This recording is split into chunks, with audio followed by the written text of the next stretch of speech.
Driving through days and nights, won't stop for traffic lights. And I really wanna know, if I will ever figure out where the road goes. Even if I'm falling down, I will keep on searching for my highs. You can say I lost my mind, I will keep on holding my head high. Even if the sky is falling down.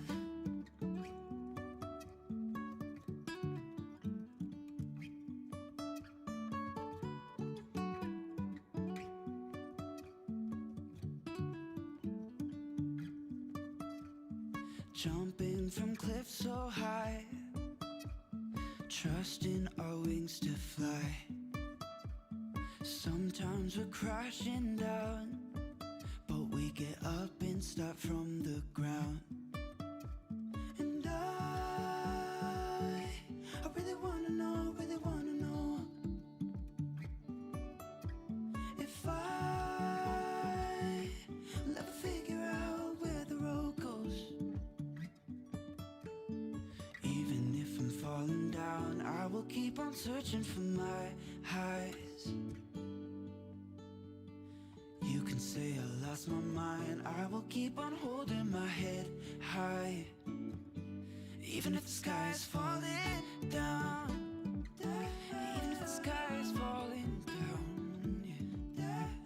The sky is falling down.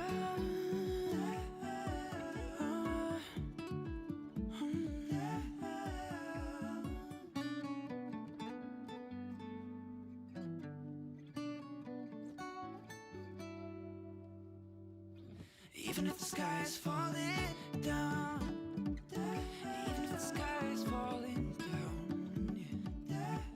The sky is falling down.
Whenever you're down, out in the cold, faithless and dark, your story's untold. Come take my hand and walk there with me. I know a place where we can be free. There is a light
What's up, everybody? Welcome to Tuesday Tea Time. It is Iggy Timey. This is the last Tuesday in May 2021. Wow. Where has the time gone? I'm not sure, but it's good to be with you all. I hope that if you're catching this with us now, I hope you're ready for us to roll along with my girl, Sarah Grover. If you're catching this later on, drop some comments in, especially if you know her. Feel free to go ahead and drop some fun experiences or memories. I'll go ahead and read those out and we'll talk about it. We're going to be hanging today. Today, we're chopping it up with her. This is the honorable, prestigious, official minister of the gospel, eldress, Sarah the Grover. Yes, that's right. She's on with us today, my friends. It's going to be a fun conversation, as it always is when we're hanging out with Sarah. So make sure you're ready for that. Before we do, just wanted to mention, this past week, we closed out on Sunday our Thrive campaign. It was for mental health awareness, as we are in May, Mental Health Awareness Month. If you didn't know that, now you're aware of it. Go read up, check it out. And if you want some really great resources, jump on to our One House page, youtube.com/ONEHousesocal. And on there, we've got every day of the week, the topics that we talked about, the things that we covered for mental health. Dr. Myron Edmonds was our speaker all week long. The churches came in with different music. You got to check out the mental health. Man, if I could just say one thing that I thought was amazing, these mental health shares were killer good. So make sure you check that out, my friends. You're not gonna regret that. Now, if you happen to just want to catch the sermons, we've got those clipped out already in the YouTube as well. So go check them out. You can catch all 7 of his talks by Dr. Myron Edmonds. It's right there in our YouTube page. And click over. It was a great time. We hope that we brought some mental health awareness, and we hope that we did our part in breaking up some of the stigma around this particular issue.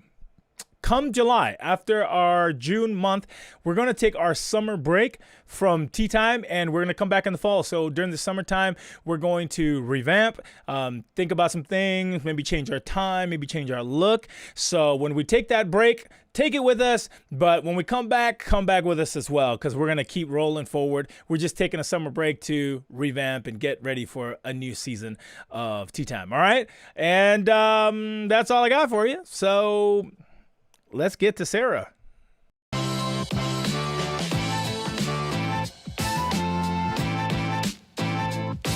Right. What's up, Sarah? Hello. Eldress. I don't know. That sounds weird, Eldress. It sounds like something in Lord of the Rings or something. I don't know. Is it Eldress? What is it? I mean, because it's sort of new. It's not new, but kind of, sort of. Do we call you Eldress? Please don't call me Elder. I'm gonna call you Elder. I'm gonna call you. I keep messing Elder. with my camera. I'll stop. Elder Grover. Call me Elder. No, honestly, call me Sarah. It's weird. I'm gonna call you Elder. Time. It took me a long time to get used to being called pastor. I was like, wait, me? For probably up until like 2 months ago, to be honest with you. So really, it's gonna be weird. Yeah. Dude, I think it's super awesome. Except that I think like elder feels masculine. Like there should be like eldress or like, I don't know, something else. But until that moment, until it becomes official, I'm calling you Elder Grover because dang, that's awesome, man. Let's give that some praise and love, people. Yes. Oh my gosh. Even the fake people. Woo. Even the fake people. Come on, people. Yeah, rock it with us. There you are. All those people in there with you. Oh my gosh.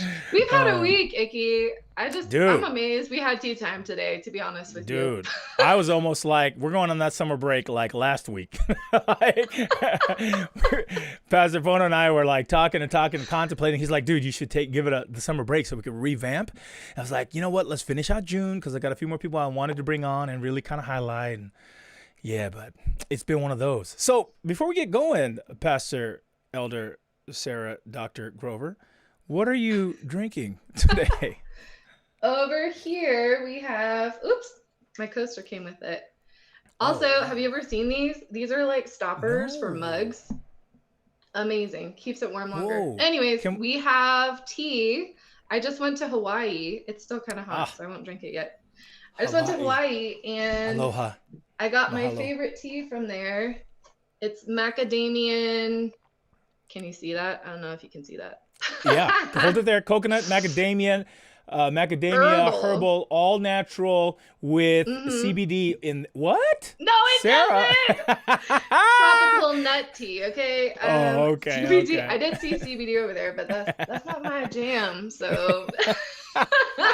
Hey, you're an elder now. Don't worry. You good, girl. You good. Say what you need to say. As Adam Hicks would say, no takey backies. No takey backies. No takey backies. Thank you, Adam, for that bit of wisdom. You can't say that Adam hasn't said at least one smart thing in his experience in life. He's Pastor definitely Adam said Hicks. some. Yeah. No takey If he's backies, though. watching. It gets it's right up there though. I think that's a close one. So I really like that coaster thing on the top. What is that? I don't even know. It was an Dude. ordination gift, funny enough. One of the kidsman directors I worked with at our church, Jessica, she gave this to me, and I was like, what Okay. the heck is this? And she's What like, is it? it goes on top of your mug. It's basically, I think it's silicone. Okay. And Okay. it That's a just little sits butterflies over the handle. lid. It's like you know how when you go to Starbucks or a coffee place and they put a stopper in it to Yep. keep it warmer longer? I feel like that's what this is for a mug. So There you go. So I feel like my tea can't cool down quick enough. I don't understand why you need to keep it hotter, but that's me. I don't know. Well, No, I'm one of those people who takes like an hour to drink your drink because you spent money on it. So not this one, but That's you true. know, like when you That's go to true. a coffee shop or something. So you want it to stay warm the whole time and not get freezing cold. But maybe I'm weird like that. I'm one of those people who gets hot drinks in the summer. And over here it gets to like 113 for like 5 years. So I know even the coffee people are looking at me weird. I'm like, I know it's hot outside, just give me the hot drink. I feel like I can't make fun of where you are enough. Like, and I think like everyone around you who will ever meet us will be like, he's gonna say something again, isn't he? He's gonna talk about the distance. Lancaster, I think that's you know what wow, wonderful. You know, I'm so glad that I took the road trip up to Lancaster this weekend to experience and witness the Grovester get ordained into the ministry, the gospel ministry. Yeah, that was awesome. Yay! Love seeing all the senior actually really officers. fun. And you know, I asked you to do the benediction because I know you're a good closer, and I was like, I gotta get someone with energy to close this out. Who I'm glad you better did, than because I was Icky going to Simon? talk trash too early in the game, and then it would have been. Also, I thought you might be late, so you were at the end. Oh, ouch, ouch, but true. Ouch, but true. I'm not going to lie. That's not a bad call, Sarah. Hey, you know what? I didn't know you could play the piano like you did. What's up? What's up, Gamal? Just quick Hey, shout out to our Gamal. guy, Alexander in the house. You get a little ding ding, my good dude. He's the man. You know what Gamal did do this weekend, Sarah, is What? not show up for me. Oh, I I'm know just what that's playing. like. I'm just playing with you, Gamal. That's my guy. He is awesome. He had some church responsibilities, and listen, that's priority. That's priority. I'm just saying. Yeah. Don't ask a pastor to do too much, because then they don't want to say no, and then they overcommit, and then I know you don't know anything about that. But I'm the master of overcommitting and then having to like hustle to try to figure out how I'm not gonna let anybody down. So like Saturday. Oh, mercy. I was driving all over the world. And you know, Gamal, my I'm just gosh, playing with which you. is You are it? my man. Sarah just fell to the ground. Elder Sarah just fell to the ground, but she'll be all right. That's what happens when you stick with an old earphone instead of like upgrade. I'm not gonna lie to you. Maybe it's the Hispanic person in me who likes to be cheap, but It I've could had be. these since like high school. I'm not lying to you. I know. You're an elder now. Can you step your game up? Maybe some AirPods, you know, maybe something Samsung-y, you know, or even maybe just come over to Apple already. You are the one Oh my person in my gosh. community that keeps me in the green when I'm texting. You Apple folks know what I'm talking about. Apple lovers know what I'm talking about. All right, any of you Samsung, Android people, PC people, please raise your hands. I know you're out there. I know I'm not the only person. I know it doesn't make me, you know, old to be a PC Android. person. No, there's room in heaven for all of us, Sarah. I'm not judging you. I'm just saying. You're the only person who's keeping my text streams in the green, girl. Come I cannot be the only one. Really? Oh my gosh. Sarah is ordained, absolutely ordained pastors. All right, come on, you buy me one, I'll use it. I can't emphasize how right Gamal is right now, and he's ordained. We know what it's like, Sarah. So it's time. It's time to legitimize your ministry and get up on the iPhone. See, I'm trying to reach all people. Y'all are only focusing on one type, so I'm just saying. Oh. That's too good. That's too good, Sarah. Anyways, it was great to come up to Lancaster. You were correct. You corrected me. There is no such thing as a rest stop between us and you. Mm-hmm. There is a lookout point, and that also counts as something that stands that means there's a long distance. Anytime there's a viewpoint, when you have to go to an elevation by which they can let you stop to look over and survey the land you came from, that's a distance, my girl. And it's like lined up like parking spots. Like people are napping there. Enjoy the view is what that's for. Enjoy the view. Okay. At night when the lights are on, it's a nice view. Or in the morning campgrounds on the way. There were some campgrounds I saw, random campgrounds if you need to camp out somewhere, some exits. In Acton, there are campgrounds. Gotta love Lancaster. But just know we embrace nature, okay? Yeah, it's true. We don't have smog over here. We have beautiful sunsets over here. We don't have to pay for parking over here. We also have a musical road over here, which is like one of 3 places in the world. Our smog makes our sunsets down here much nicer than yours, my friend. We've got purple and fuchsia in the sky. We've got like and brown green and black. And we got all kinds of colors in our sunsets. Kidding me? Oh man, Sarah, what have you done since your ordination? This was like 48, maybe 62 hours ago or something. It's been like 2.5 days since I've been ordained, so not much. I went to OHI, which is probably another place nobody knows about. Nobody knows where OHI is. With a friend to celebrate her birthday, and we found some fun stuff. If you like books, there's an amazing bookstore there, outside bookstore. And it's huge. It's ginormous. It's bigger than Barnes & Noble. I loved it. Do you feel any different since Saturday? No.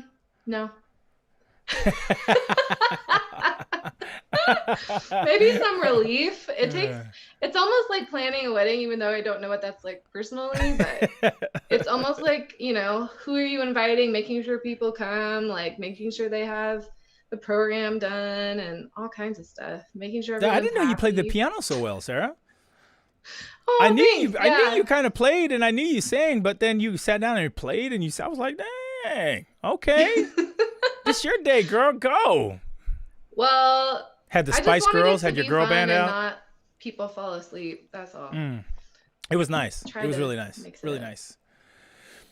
So the ordination is kind of, for those of you watching along who may not be part of the Adventist culture or denominational system, ordination is kind of like it's like a tenure. Like this is where they say, we're taking you seriously. We're committed to you. We're going to commit to you. We're going to support you in ministry. So pre-ordination means you're working up to that place, right? Like your ministry is serious as well. And we see you as somebody who's valuable. We want to pour into you, but we will let you go immediately if we need to. That's what pre-ordination means. And then ordination means like, all right, we see you doing your thing. Okay, we wrap you in here and make you part of the team. You've got some potential. You guys, yeah, we see you doing some things. Okay, let's do this.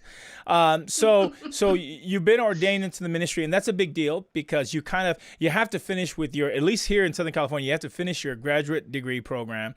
You have to put in experiential years. You have to get a good standing with the members that you're working with, other pastors. The conference has to recognize you, the union, who happens to be in charge of like 4 or 5 states. So it's kind of a process, right? Like, yeah. So pre all this, what drew you to ministry, girl? Was it to get this moment? Is that why you? I shared it in my program. If any of you watched it, my ordination program. I still, it was very surreal to me to be standing up there talking about getting ordained as I was being ordained, because it's just not something that I was really expecting to happen in my life. It's not so much that I was against it or for it or whatever. It's just, I've just been doing what God's called me to do. And I guess this is just another stone in that path that He's calling me on. So, Wow, that's yeah. awesome. So what drew you into ministry? Was it Pathfinders? Was it a movie you saw? Was it some bad donuts you ate one night and the Lord shook you out of bed? Are there bad donuts? I don't know. No, there are absolutely not bad donuts. There's only donuts you've eaten and donuts that are not yet eaten. Not yet consumed. That's it. Well, when I was growing up, I wanted to be, I remember, when you're young and they're like, what do you want to be when you grow up? And kids are like astronauts and whatever else. I said I wanted to be a missionary, a teacher, and a nurse. And then at the age of 10, I fell in a window, not out, but in. And I got 11 stitches, and I knew that I did not want to be a nurse. I didn't want to do that to anybody. And so I still kind of had that desire to be a teacher, missionary, something or other. I went to college and studied English to be a high school English teacher. And then when I graduated, not only was I burnt out from 4 hours of sleep for a year type of deal, but it just didn't feel right. Price you pay for a magna cum laude. Why'd you bring that up? I know. Gracious. For those of you who don't know, Sarah has had good grades in her life. She's done well academically, and they kept joking on it on her ordination. So I thought I'd throw one in here real quick. My goodness, yeah. I don't know why you need to. Anyways, yes, I like A's. I'm one of those people who will strive real hard to get A's and get depressed when there's an A- or a B+. But yeah, one time I got a paper that was an A-/B+, and I was like, can you not decide? Like, I'd rather just have the B-. I don't want to pity or A-. I'd rather have the B+, not the A-, not a pity A-. So anyway, your standards. Your standards are high now. Jesus. Good on you. I like school. I do. I enjoy school. That's why I was like teaching. Yeah, because then I'd be out of school teaching. Right. And but you got burned out. I really do enjoy teaching. Yeah. But now I'm teaching in the spiritual sense, I guess you could say. So. Yep. Yeah. So I graduated from college, went home. Oh, am I done? No. Story. Okay. No. I was just saying. So I was just trying to catch up with you because you said you got a little bit burned out from all those sleepless nights and schooling.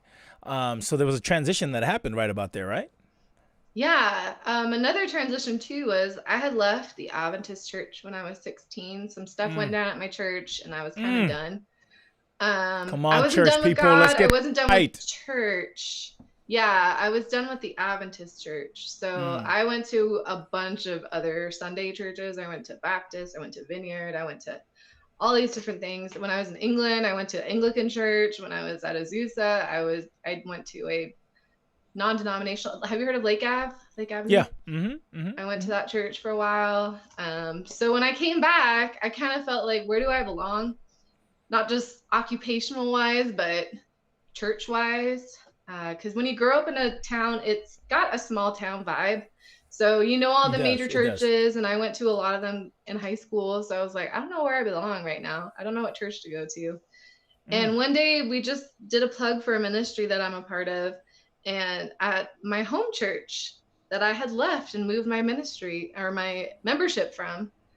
And I wound up meeting the pastor that I work with now, who's kind of been a really big mentor in my life. Wow. 2, so you guys meeting the guy that I'm dating now. Snap. And 3, feeling the need to come back to that church. So it was a very pivotal day. Very pivotal evening. That's like a modern Job story. You got it all back. I started going there. Yeah, I started going there for about 4 weeks in. I was like, I want to help the youth pastor with the youth and stuff because I love working with teenagers. They're so much fun and awkward and so much angst and all kinds of stuff. I just love teenagers. So 4 weeks in, the pastor approaches me and says, "Hey, would you consider doing kids ministry? Being our first kids ministry director." And I was like, "Who, me?" Because I love kids, but I really prefer a little bit older than kids. But I prayed about it and had this panel interview, which was really intimidating. And I got the job. And so I was the first kidsman director there. Moved my membership back there. So a place that I said I'd never go back to, now I'm a pastor there. So it's very interesting how God, never say never to God, because I know he'll change your life around. God takes that as challenges. You know, when he says stuff like, he's like, all right, hold my Bible. You say that now. Yeah. Wow, that's awesome. So, and I forgot, I went away because I didn't have a lot of money. I looked at cheaper seminaries. My undergrad was in English, not in theology, even though I went to a lot of Christian educational places. So I actually went to Golden Gate Baptist Theological Seminary, which is now called Gateway Baptist Theological Seminary. It is in Ontario. Before, it was in San Francisco area. So I have a master's in educational leadership. But when I became a pastor, they wanted me to go back. So now I have a master's in pastoral ministry from Andrews. So lots of education, lots of degrees. And now smart, I'm an ordained pastor. Bada bing, bada boom. That's probably very long and boring, but that's my life. It's just no, it's not and long and pastoring. boring. There you go. So let me ask you, how's your editing skills? My editing skills, like writing, editing? Like if I Not wrote bad. an article, how good at you at editing? Is this a new thing you're gonna ask me to do for you? Like, I will start sending my book that I'm writing to you. I'm at page 7,900 right now, sir. No. I'm an okay editor. I do pick up on things. I'm also a big advocate for the Oxford comma. If anyone's an English major at all, you know what I'm talking about. And if you don't, it's fine. But yeah, some people don't think that's a part of grammar, but I do. I enjoy editing. I'm not as anal as some other English majors are. So I actually had a job right out of college. My mom worked for the WorkSource, California, where they help you get jobs, basically, for the state of California. You come and they help you do resumes and all this kind of stuff. So I was a part of that.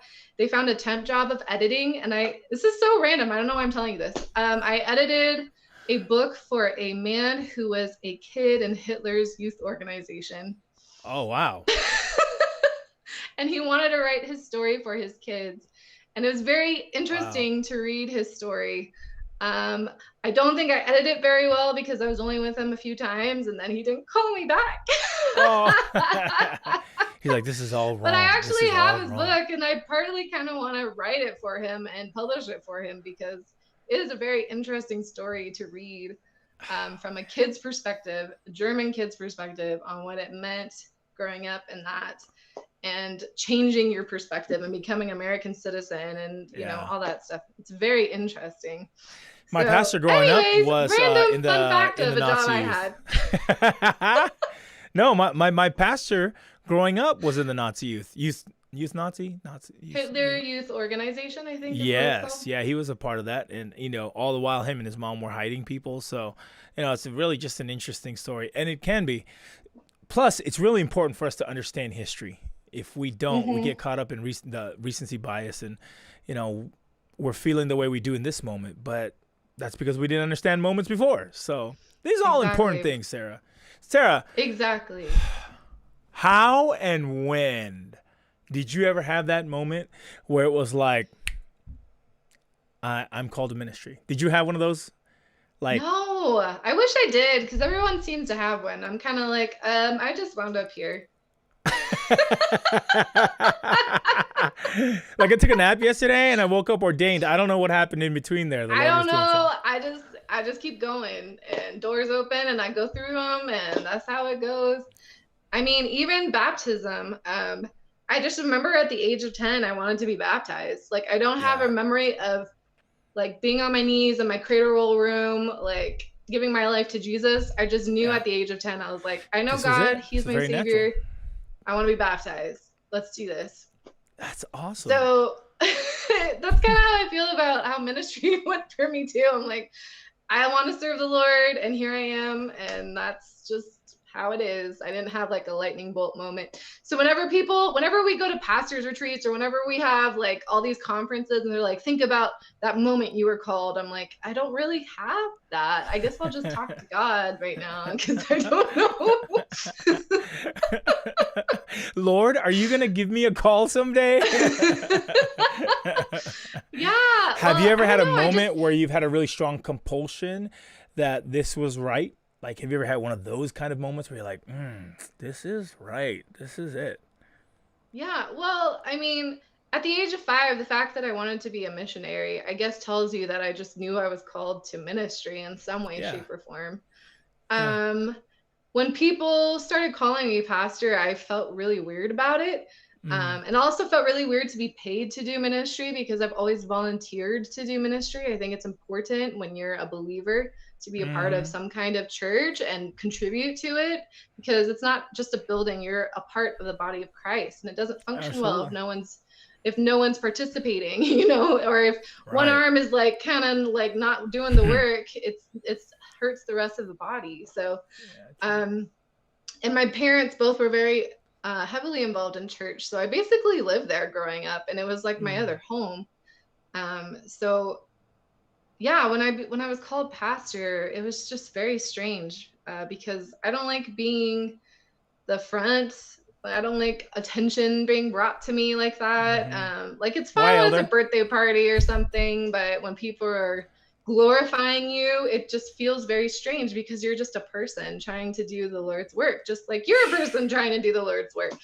Those of you who are watching. So, but I do know when you're a pastor, you have greater responsibility. So when members have told me, I'm so glad you're a pastor, I'm so glad you're part of our church, I'm so glad, you know, that really affirms me, because there have been many, many times where I'm like, God, are you done with this yet? Like, can I move on to something else?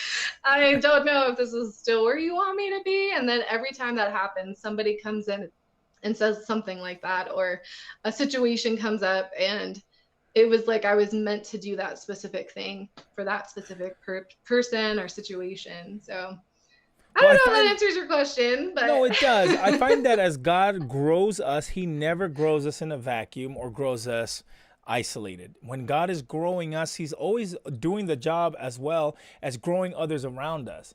And I see how I came down to your city and your town, and I came to your church, and I realized that something beautiful had happened there, because everything is always a policy or a concept or an idea until someone has someone that they love or that they're close to go through something. Then that issue is no longer just a concept or an idea or a policy. It's a person. And anytime something becomes a person, then it has life. It breathes a different way to look at things for you. You might change your perspective on this. So I noticed how God had called you into ministry, and he took you through a journey by which you came back to the same place you started as a child. But that also helped your church family grow too. Right? Like them experiencing you, knowing Sarah, having Sarah as part of their life, and then having Sarah as somebody who ministers to them, has allowed families and people in the church to grow in ways that may not have been possible before. So that's beautiful. That's powerful. I only asked about your journey wanted to affirm that. I wanted to affirm that growth. It's crazy and very humbling when God uses you in ways that you never thought would be possible. You're like, wow, God, like, I can't even imagine that you would have done something like this through me and in me.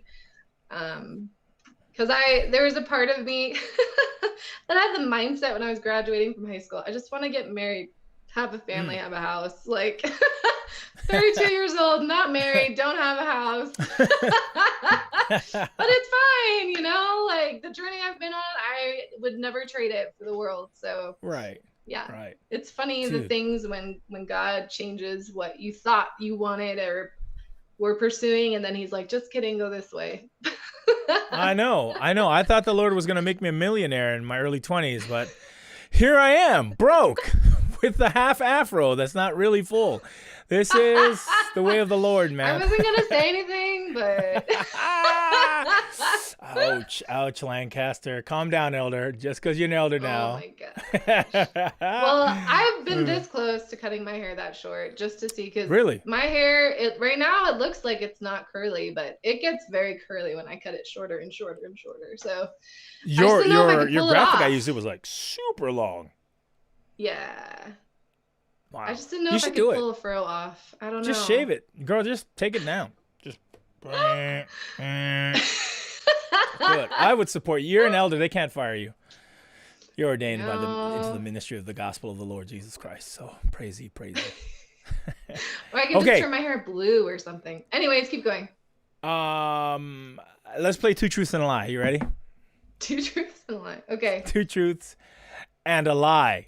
2 truths and a lie. Let me give us some. I want to give us some background music. Yes.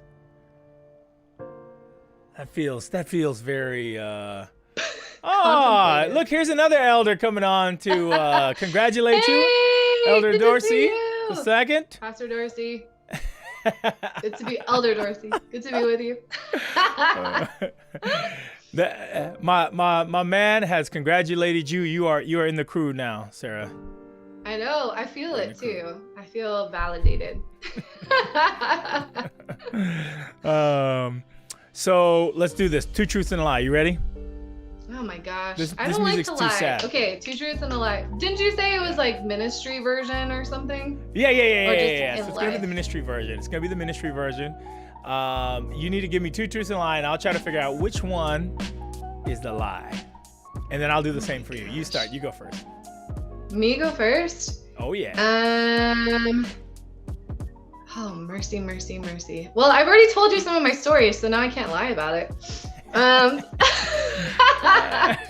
right, how about something simple? Like, okay, I've read the Bible 4 times cover to cover. Okay. I have served at 2 Adventist churches as a pastor. I have I hate saying that one. Never mind. I was gonna say how many people I baptized, and I'm like, I don't want that to be a thing. Okay. Yeah. I spoke at Newberry Park Academy for their Spirit Week, their prayer week.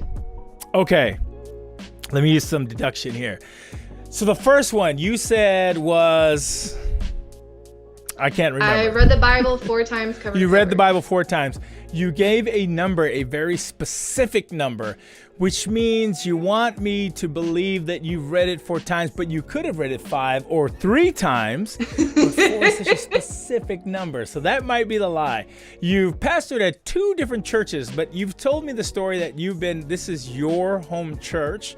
However, it's conceivable to think that someone would have pastored at 2 different churches, maybe even part-time, before getting ordained. And then finally, the last one is you did a week of prayer at Newberry. You are very good with youth and young adults. So again, that I'm going to say number 3 is true. I'm going to say it's either number 2 or number 1. And I feel like because you are a studious person, you would have read it 4 times. So it's either going to be that one or the second one. I know your story so well because I've heard you tell it about how this is your home church. But I feel like that number 4 is too specific. So I'm going to say number 1 is a lie. Yes, it's a lie. Is it bad that I lied about reading the Bible? Oh my gosh. No, it's a game. You cool. So cover to cover, I'm almost 4 times. I'm at 3. I'm like 3 chapters shy of 4 times cover to cover, like from beginning to end. But yeah. I served at Novato Seventh-day Adventist Church. So shout out to Novato in Northern California. Novato. Nice. Lawrence put down Lawrence. Sarah, get it right. I said Pastor Dorsey. He's I got like, you, Al. no, that's not my name. He and I were talking about that on Sabbath. Like, are we going like pastor? I'm like, nah, man, you know us. So we went with Ick and L. So, yes, but Elder Lawrence. Sorry, Lawrence. Is in the house. I'm gonna give him a ding dang. because he's the man. All right. So that was good. That was good. Let me give you 2 truths and a lie. Just to give you a heads up, I'm really good at lying, so this may be. I know this can be I'm hard. sorry. Okay. I have pastored full time at 2 different churches in my tenure in ministry. Okay. The second one is I have never done a week of prayer. That's a lie. I have to tell you which school. Okay, keep going. I have never done a week of prayer at Conejo SDA Church, school. What? And I didn't even the know there was a last school one there. is and the last one is I have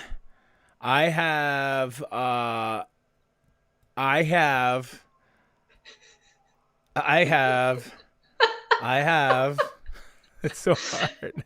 Is that the rest of the show today? Is I have? I have. Let me see. I have. See, it's hard. Ooh, it is tough. I have. This is so hard. Then there's gonna be one of those screens that says 10 minutes later. I know. I have shaved my head on stage before. Okay, I believe that you did that for sure. So I don't think that's a lie. All right. It's getting easier 2 and easier to shave my churches head full these days. time. Mm-hmm. See, I don't know your story enough. You don't share about that stuff. I mean, you probably used to, but I don't hear that as much anymore. I mean, I'm not that old. Why do you say it like I used to, like You're so 3 decades old. ago? We're like 2 years apart, Sarah. No, we're not. I just want to keep I'm it not real. that old.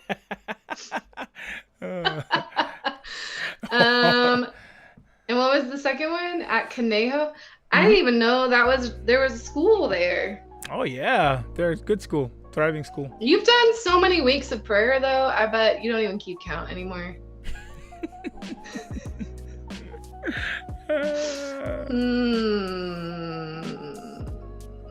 I'm gonna go with that one, the Conejo Which one? The Conejo Yes, you're right. Hey! That is true. I don't recall ever having done a week of prayer at Conejo, but technically I have, because we just did a week of prayer for every school in our conference. So you lied about your lie. I may have just told the truth about everything. I didn't think about that till right now. Anyways, that was fun, It wasn't Sarah. That was good. specifically in person. at Right. Conejo. So seeing how, as this is not something that everyone around the world is on board with, for the idea of female ordination as of yet, what does it mean to be ordained for you, Sarah? I feel like I'm about to confess something.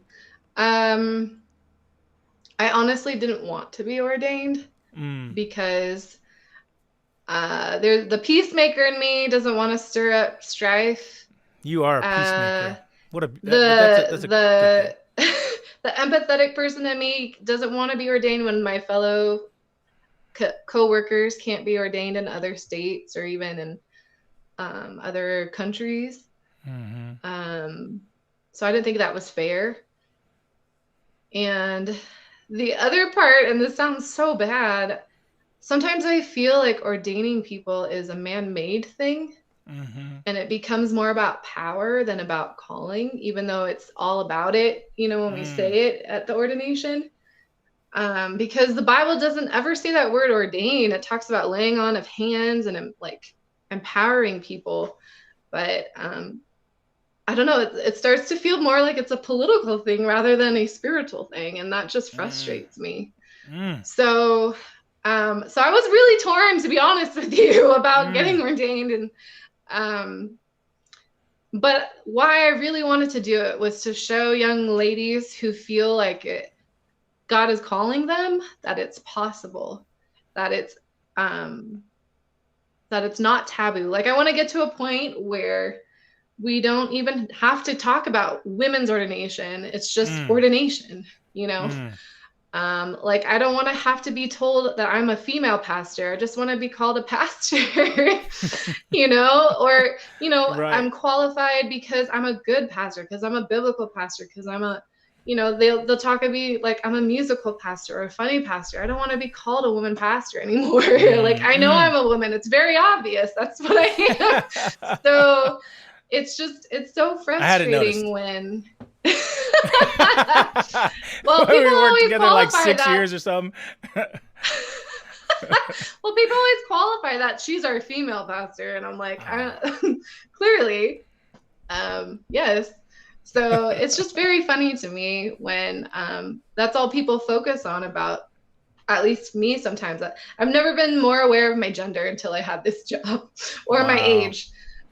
So many people have pointed that out to me, visitors at our church, just random people. And it's like, I wish that wasn't the reason why you think I should be focused on, but just that fact that I'm a good pastor, that I'm qualified because God's called me, or I don't know if that makes powerful. sense. So... No, it does. Man, we should have started here. You jumped right into the deep end. That's great.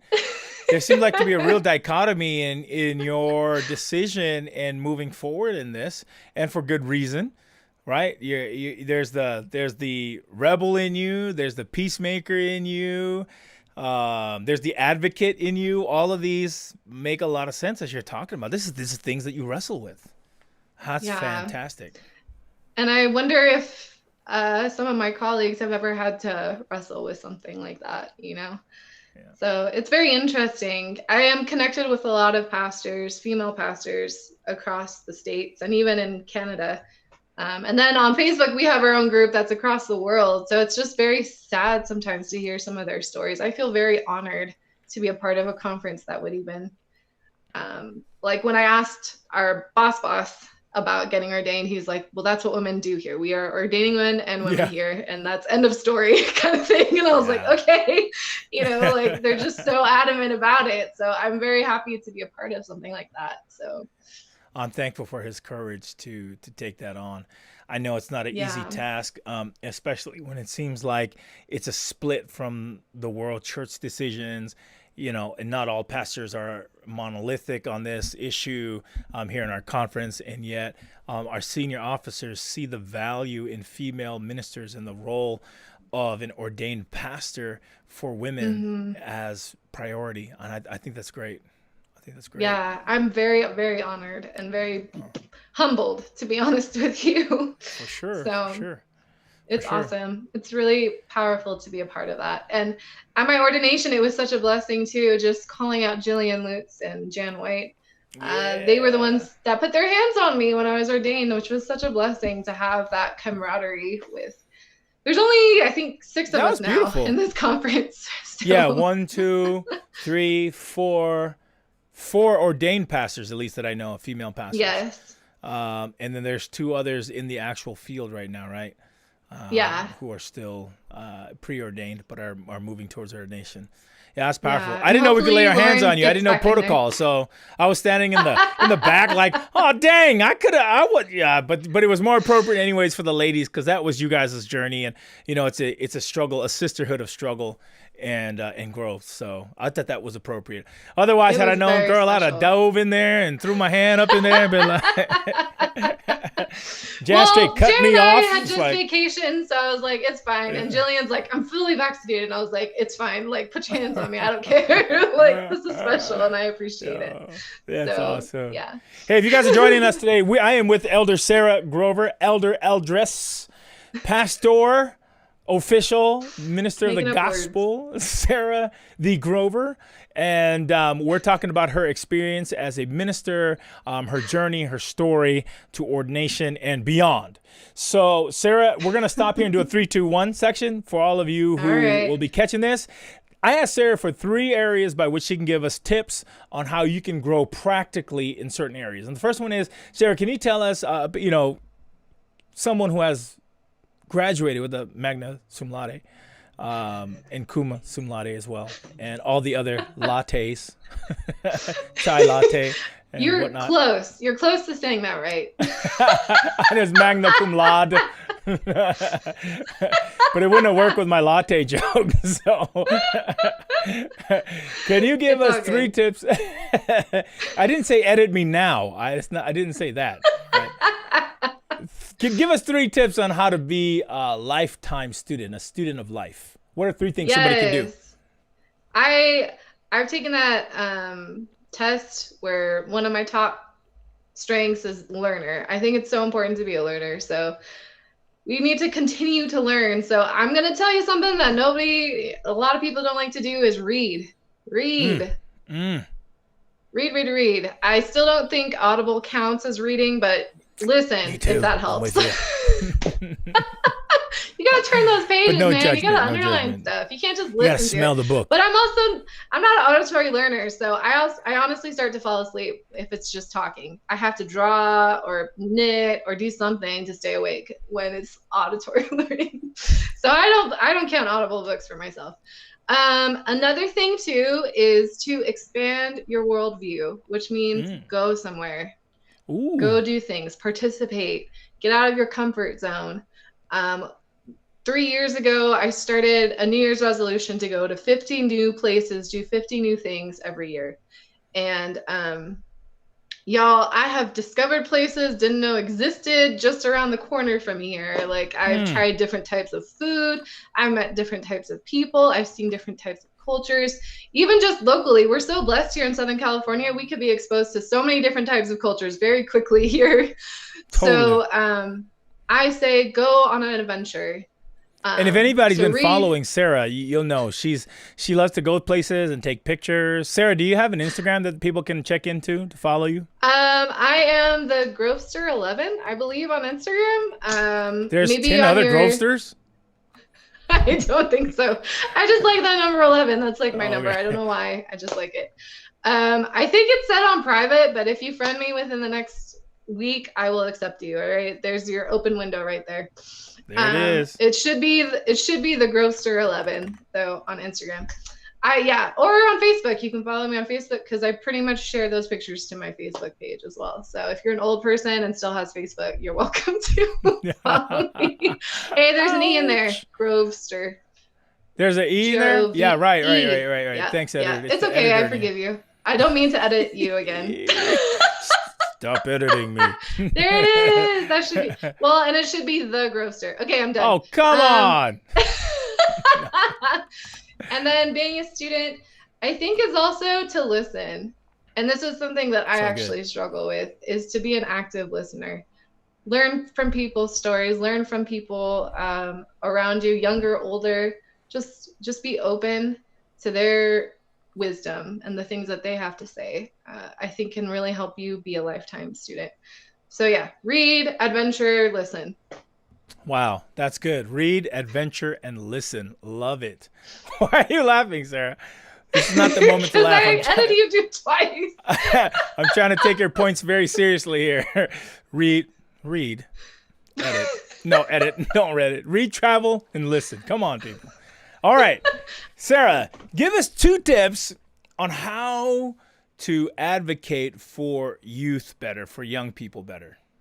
For young people, I think if you are someone who is influential in any way, shape, or form in your church, advocate for your youth. Wherever you go, give them your attention, invest in their life.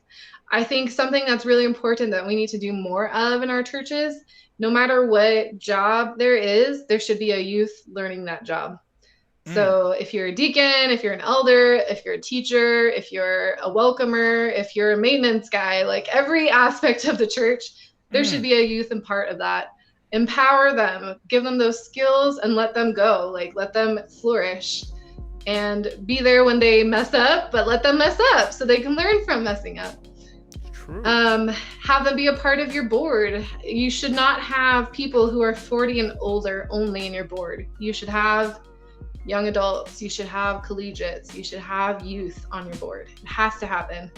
So, and that's just me advocating for youth in our church. But I just want to encourage, if you're not even involved in a church, but to just pay attention to our youth, pay attention to where they're at. and ask them how they're doing, ask about their story.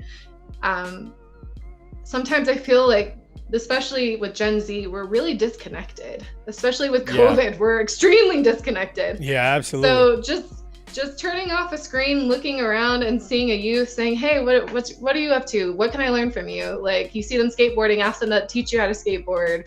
Although I'm totally terrified of that because the first time I did it, I fell, smacked my head on the Don't ground. do it, girl. Don't do it. You're too So old maybe now. not that, but but learn. I guess that goes back to learning again. Is just pay attention and learn, listen to their story, because they have so much to offer, and sometimes they just get put to the side until they're old enough to be listened to. But they are old enough to be listened to now.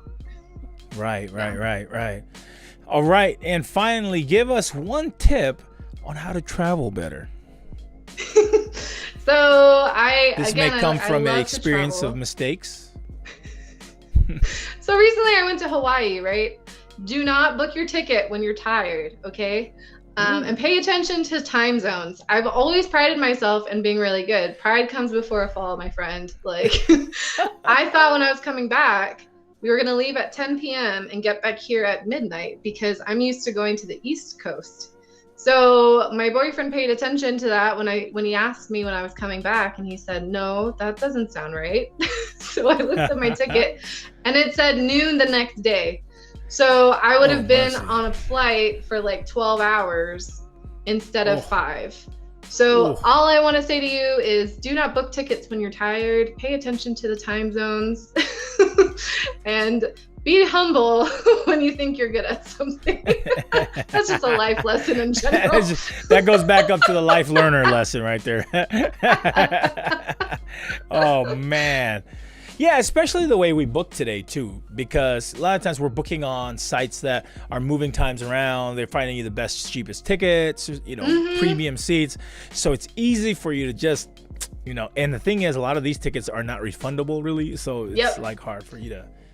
Ooh, thankfully, Jesus. I was able to switch it and without a fee. So that was really, I was like, thank you, Jesus.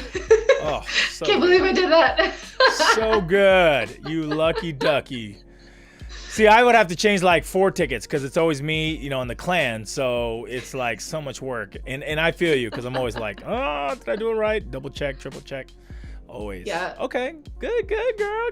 Can you believe it's like 4:52 already? Sarah, it's What? 4:52. We got like 8 Wow. minutes. So I'm going to crunch through a couple more questions for us here. And then we're going to close it out today. Share a time in ministry where you felt like, dude, I absolutely failed. Like, this was a fail. Don't worry, you're in good company. I feel that way like every other day. Every other day, I'm like, darn, I am such a failure. I fell off the stage preaching once, Sarah. Did you know that? Like, I was preaching, and I literally fell off the front stage and almost wiped out the whole front row of human beings that were there. Oh my gosh. See, but then they would have thought that was a part of the show or something. I don't know that that's how. You should have played it off that way if that happened. So, I felt like a complete and utter failure the first time that I preached for COVID, when it was just me and the screen.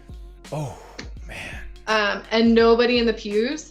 Ooh. Because when you preach, I would not say I'm an amazing preacher. I can speak, but sometimes, I have notes. I'm not just a boom, random, off the top preacher person. That's not how I roll. So, and yes, I like to do research and write things out and figure things out before I just get up there.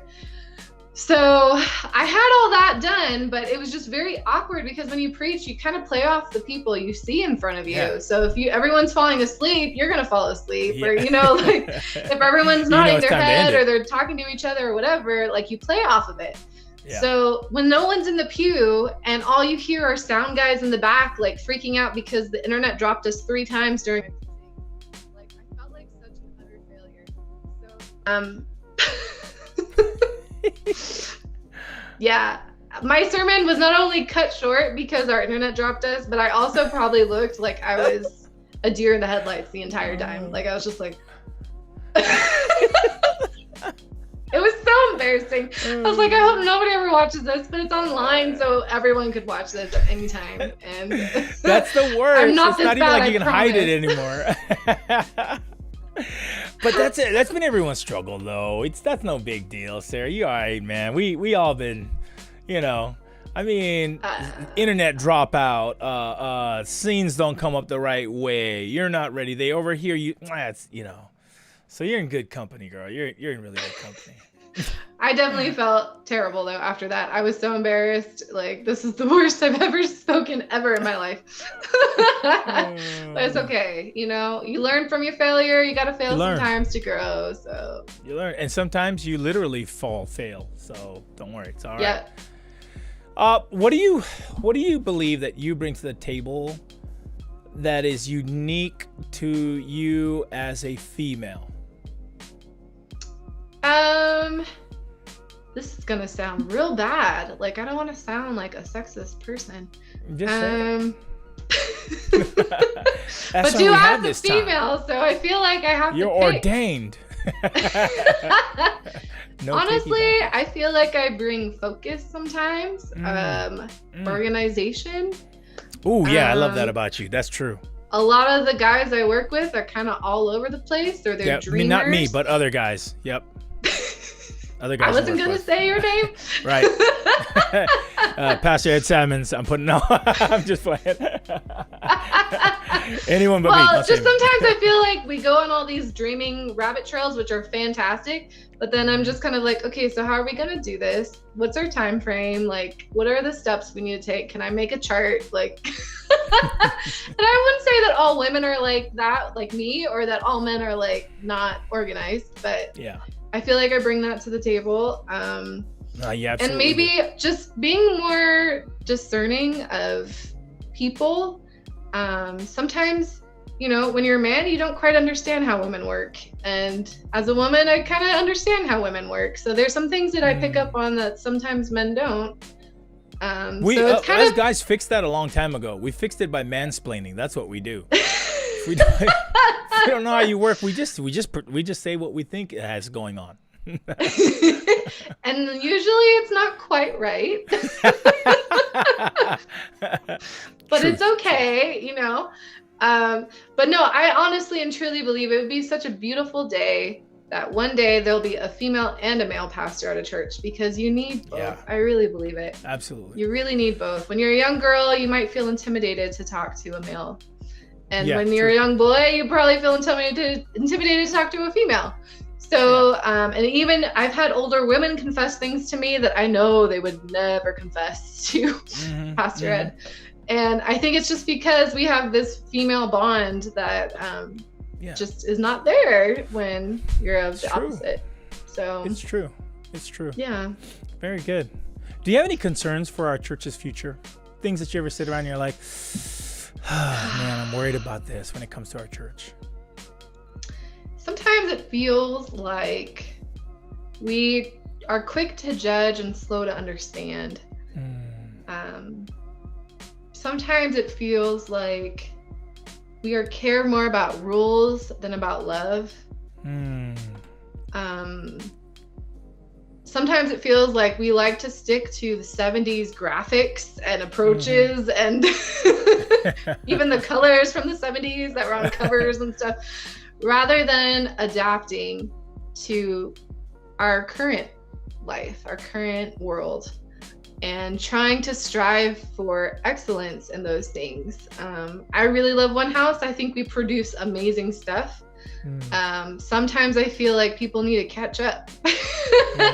True. Like learning what today's technology is and learning how to communicate in other ways. And you know what I'm trying to say? Like, sometimes it feels like we get stuck in the past where we need to appreciate it, learn from it, but start looking towards the present and the future on how we can do ministry. And it's going to look different 10 years from now. It's going to look different. Absolutely. So my concern is just, are we going to be adaptable to that? Are we going to be open to that? Wow. Yeah. That's really good. What about hopes? What hopes do you have for our church? What things are you looking down the road and you're like, this is looking really hopeful and beautiful? Well, something that I love about millennials and Gen Z, who are the current leaders of the world, I would say, or they're going to continue to be leaders in our world, is that they're very inclusive. They're very like in our conference, we have a problem of, I mean, there's some good things to it, but our region, sometimes it feels like there's lines that are, you know, you don't cross this line because they're over there, and there's this line, so we're over there, and we don't talk to each other. But something that I'm already starting to notice, and I don't know if you've been noticing this too, Icky, is that millennials and youngers are starting to, like, who cares what region you're from? Like, I know you, like, you're my pal, and we're going to hang out, and we're going to do ministry together, and we're going to figure this out, and we're going to work together. And so I really think that hopefully that's going to carry on in the next few years, and that our churches will be a lot more connected because our pastors are a lot more connected. Oof, what a beautiful idea. What a beautiful idea, Sarah. I don't want to be skeptical about it. I want to be hopeful about it. So hey, that's right. That's the only way we're going to move this puppy forward. Get this wagon going. Wow. Finally, because it's 5 p.m. this Tuesday, last Tuesday of May, on a Tuesday in the afternoon. If you're watching this, that's awesome, because most people have to be working or in school or something else. But you and I and Sarah, we hanging. We hanging. This is our job, to hang. Yes, it is. If you catch this on a later stream, drop some comments, give some encouragement to Sarah and to our conversation. Feel free to do that. Like us and follow us at the One House page. Sarah, as we leave out today, can you share some words with those who might be watching along, who might catch this on a later stream, who might be watching this in the middle of the night, who might be with us right now? Could you share some words of encouragement and inspiration to them?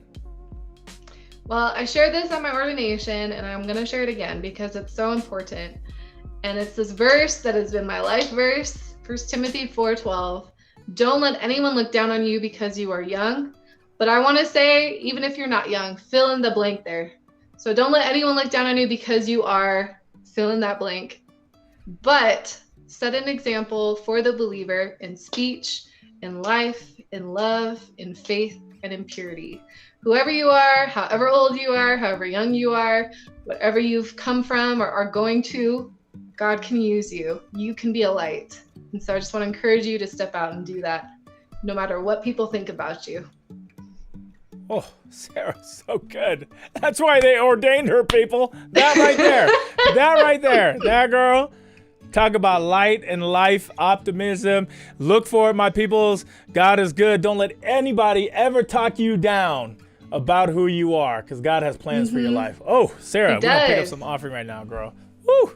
I'm so glad you're part of the SEC team. I'm thankful for all the great work you and Pastor Ed are doing out there in the Lancaster area. I look forward to how God is going to lead you in more plans and more amazing things in this world. And I look forward to us doing more ministry together. My friends, thank you for hanging out with us, for catching this. Send Sarah some love, the Grovester 11 on her IG account, or catch her on Facebook, or go down and visit her at church at the Lancaster SDA Church. She's rocking over there. Thanks again, Sarah. For the rest of you guys, we'll catch up with you guys next week as we begin to wind down this season, taking a summer break before we start up again. Until next Tuesday, God bless you. Keep safe, and